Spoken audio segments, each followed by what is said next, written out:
Perspectix. You have everything. But when I say everything, I am not talking about a beautiful mansion or luxury cars. You have so much money that you can shake the economies of entire nations. You can pass any law you desire and destroy any politician overnight. People bow before you. Justice does not apply to you.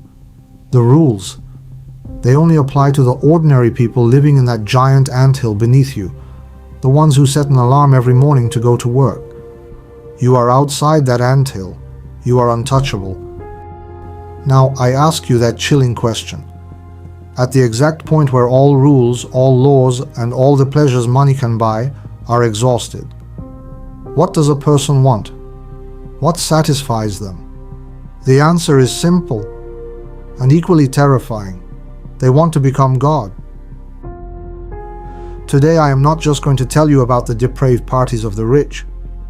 Today we are going to step into that cursed island in the Caribbean, that bizarre temple with a golden dome, and the dark psychology ingrained in the blood of the elites who have ruled the world for thousands of years. We will see how what they laughingly call a conspiracy theory is actually hidden in plain sight within history books.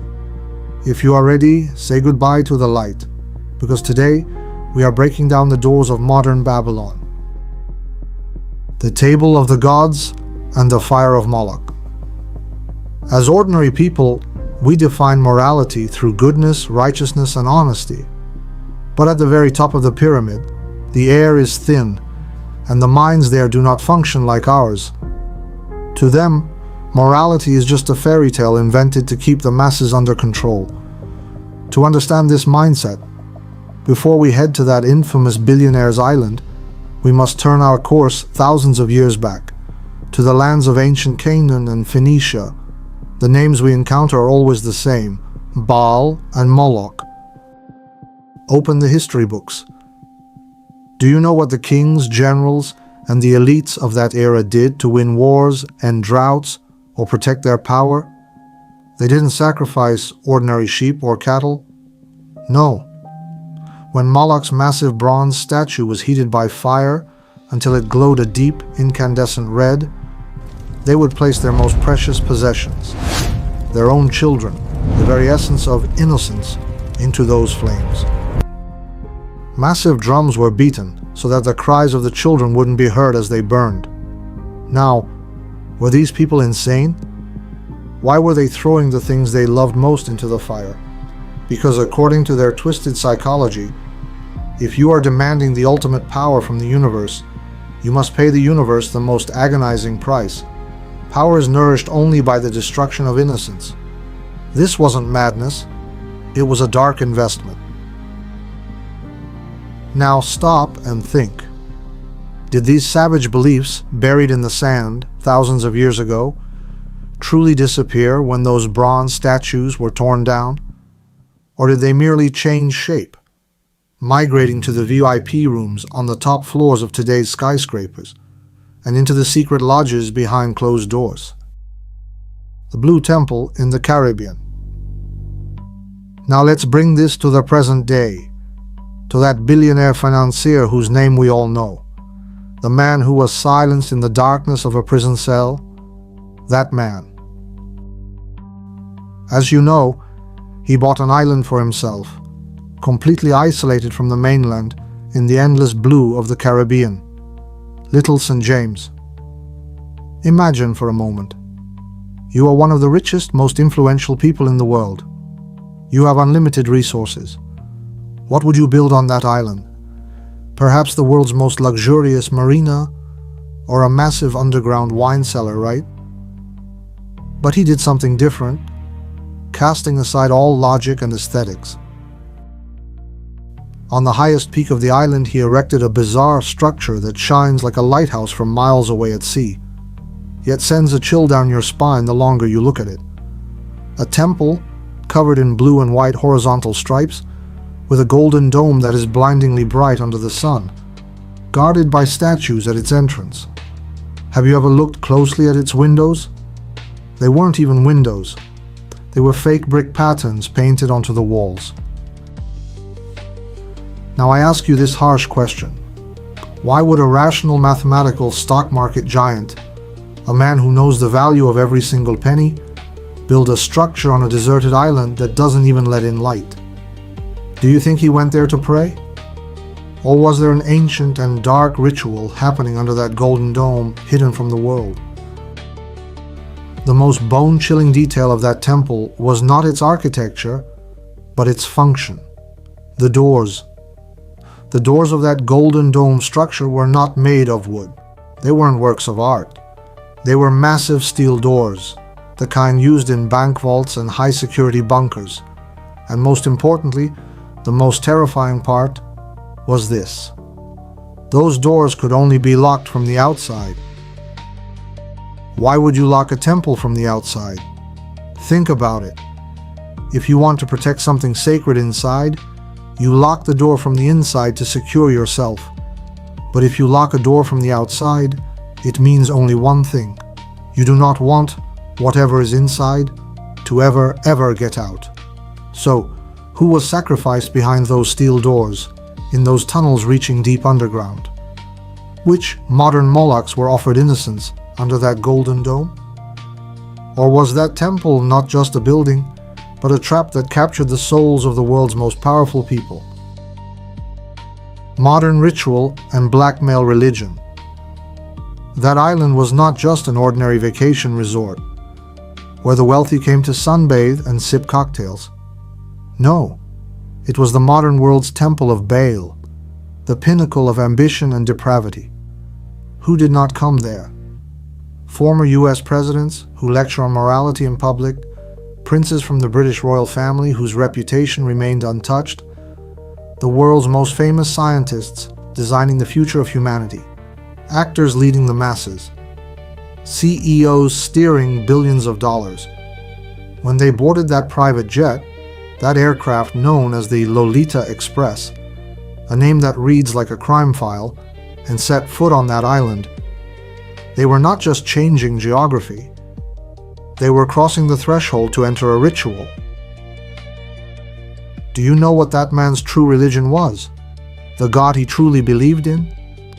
His religion was blackmail. He invited these elites to his island and offered them that forbidden fruit.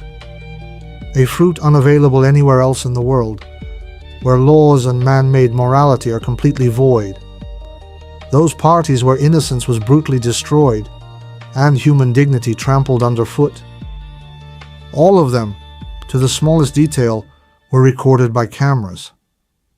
Now I ask you, did these people who rule the world never question why such a rational stockbroker installed professional audio and visual systems in every corner of his island, even the bedrooms?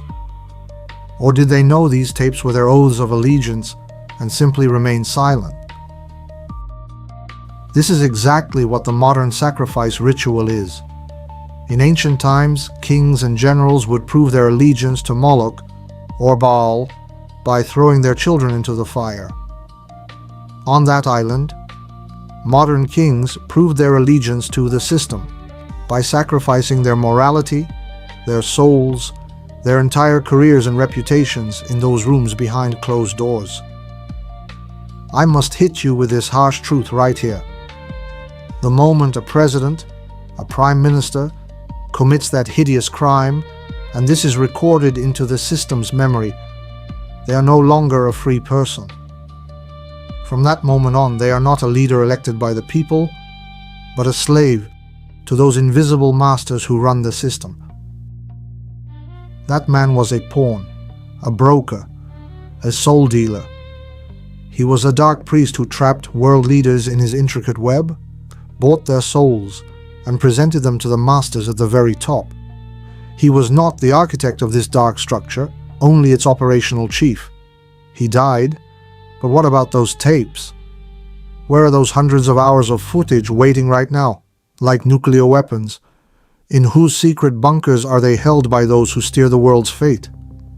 We said goodbye to the light if you are ready, because the depth of this network is only the surface of modern Babylon. Bohemian Grove and the Shadow of the Owl. Some of you may still tell me that this is all just a wild conspiracy theory. You might try to ease your mind by saying, it was just one depraved billionaire's fantasies, an isolated incident. Then, let's shift our course from the warm waters of the Caribbean to the foggy, towering redwood forests of Northern California, where even the sunlight struggles to pierce the canopy. Bohemian Grove.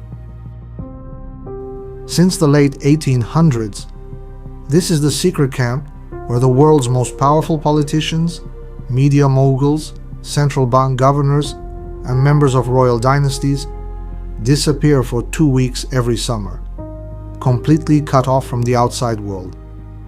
In these woods, protected by high security walls and armed guards, where cameras and the press are strictly forbidden, what do you think they do?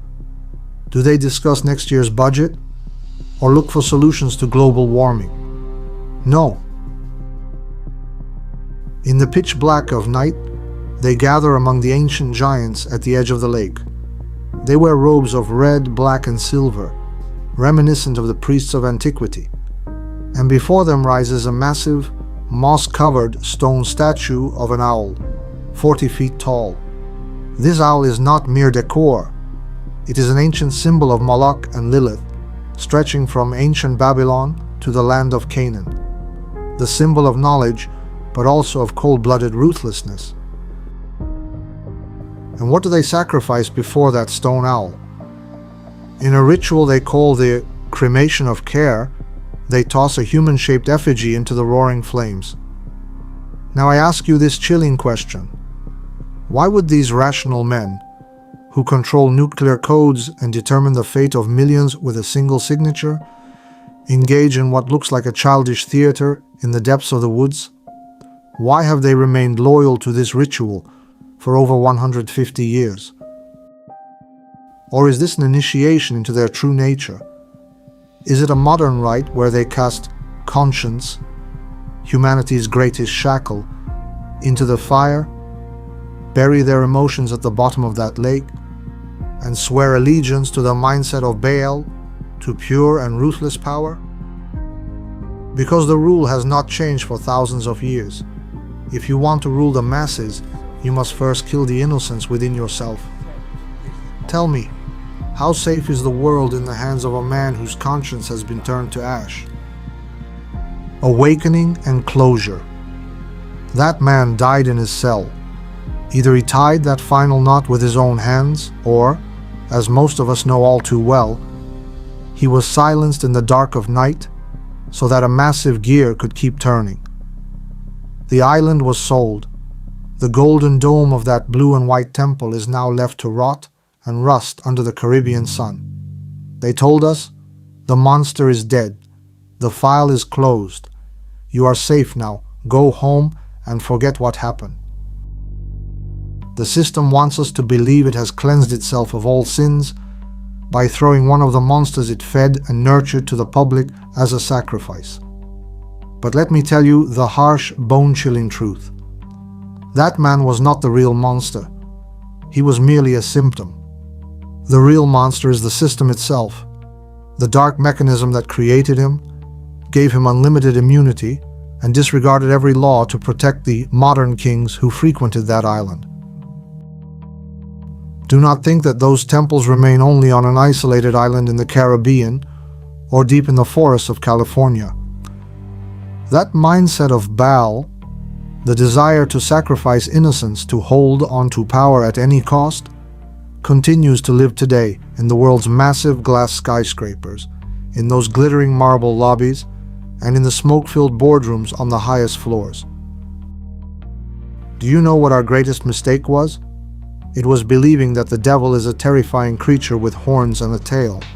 In reality, they wear the most expensive Italian suits, teach ethics at the world's most prestigious universities, and smile at us every evening from news broadcasts behind their most trustworthy masks. And we continue to buy tickets every day to watch this massive, dazzling theater they have engineered, sitting in the front row with our mouths wide open. Now ask yourself, did the secrets behind those steel doors truly die in that narrow cell with that man? Or could it be that right now as we speak, a new temple, more modern, more secure, and far darker, is being built in another remote corner of the world? Let's meet in the comments, because your thoughts are the true power that will break this chain. Remember, the day we stop asking questions, the day we say, "That's just the way it is the day they achieve total victory." Stay awake and never stop chasing the truth. If this video opened a new door in your mind, don't forget to like it. To keep expanding your perspective with Perspectix and stay with us on this mysterious journey, make sure to follow along. See you in the next one, in pursuit of the truth.